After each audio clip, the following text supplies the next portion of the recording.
So one of my favorite concepts that I learned from Ron Baker's implementing value pricing is the concept of a rival good versus a non-rival good, or you can call it a rival asset versus a non-rival asset.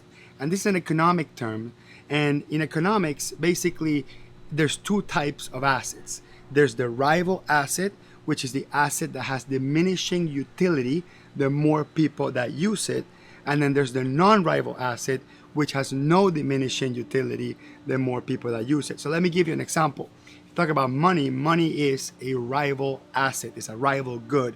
You can either spend it on one thing or something else, and really that's it. Those are your choices. A machinery that only one person can use, or a select group of people can use, and then once they're using it or occupying it, nobody else can use it, so it has no more value beyond the people that are using it immediately. Real estate is another example, right? Real estate has a lot of value, but there's a limited amount of people capacity that can use it. So there's diminishing returns or diminishing utilities the more people that use it. Now, a non-rival good or a non-rival asset, classic example would be a brand. You think about the Nike logo. How valuable is the Nike logo, right? They can slap that Nike logo in millions of shirts, millions of shoes, sports equipment, you name it, and the value of the brand doesn't go down. The utility of the brand doesn't go down. You could even argue that it goes up the more it's being used.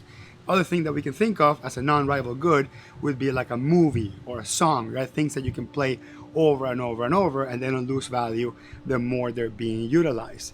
A internal know-how of a business, intellectual capital, a trademark, a patent, all these things are non-rival goods or non-rival assets.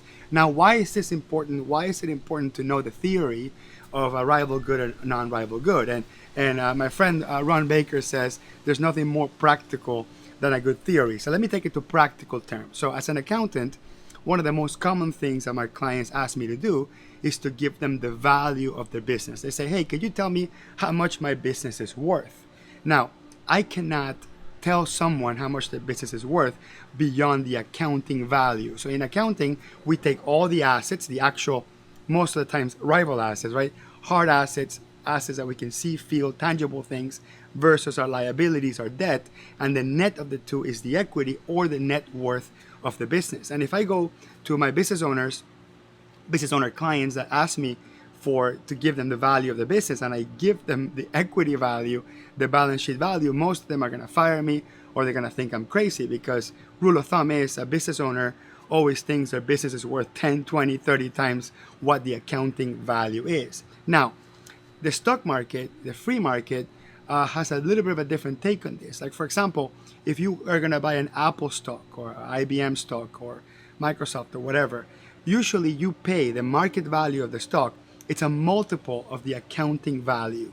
And the reason for that is because the aggregate market places additional value beyond the tangible monetary value to the brand, to growth expectations, to their technology, their patents, their innovation, right?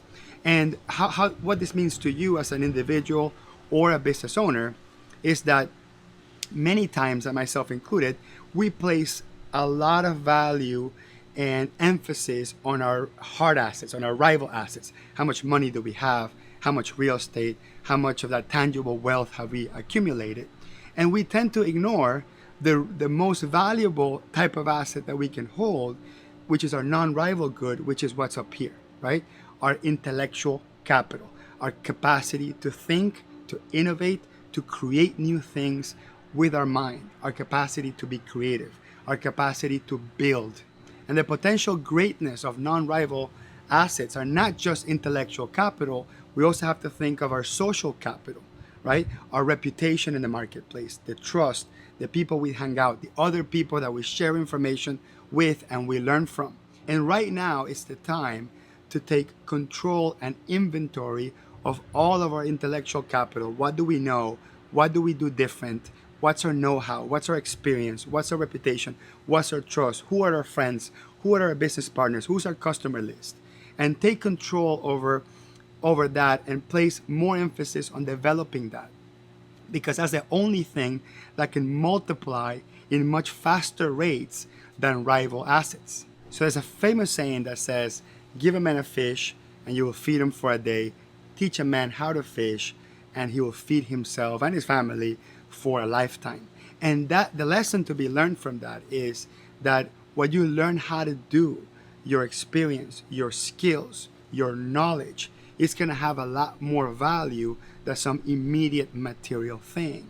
And in today's world, think about automation, artificial intelligence, computers and apps taking over our jobs. What do we need to do to combat that? What do we need to do to stay one step ahead of all those changes? Well, number one, primary thing that we need to do is we need to invest in our knowledge capital. We need to invest in our intellectual capital, invest in education and know-how.